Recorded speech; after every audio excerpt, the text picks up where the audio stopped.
Hi guys, welcome to today's video. Today we're going to be looking at the Trek SuperCaliber 9.7 custom build I have currently in my possession. So we're going to look at, first of all, the front end of the bike. What we currently got on there is ESI grips. We've got XTR trail brakes with the carbon lever and the reach adjust on there. We are running XTR Di2 throughout the whole bike on here, so we've got a shifter behind there and the head unit too.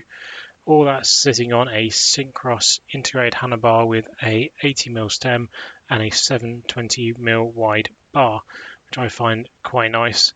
The only thing I might change on here is the grips, maybe going to the grey colourway rather than the white one, because they don't like to stay clean very much. Moving down, we have got a set of RockShox Raber forks on here, which I do need to change, which I'll show you why in a second.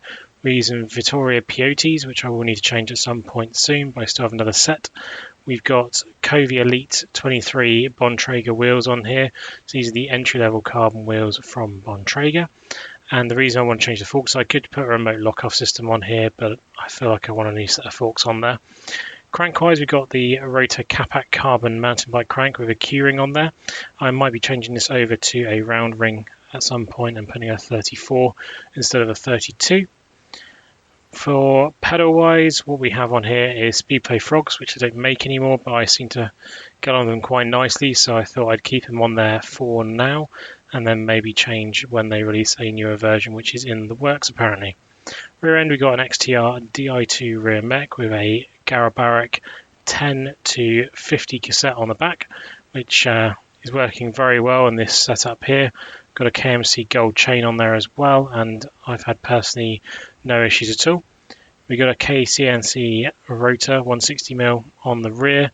Again, no issues with that at all either, paired with the Trail XTR calipers there, which are working very, very nicely for me.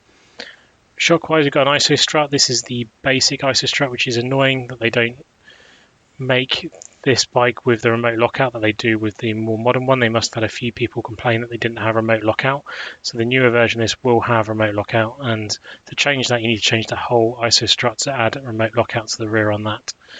Seat post wise, I have a Cannondale carbon seat post on here, a C1 at the moment, which I want to put a drop post on here to pair nicely with my fabric ALM saddle that I've currently got on the top of the build there, which I get on with. I might put the fabric version I've got on there and then move this over to one of the road bikes. But that's the bike in its entirety.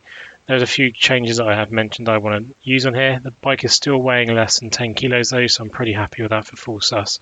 So I hope you enjoyed the video. Please subscribe, comment and like, and I'll catch you guys later on. Cheers.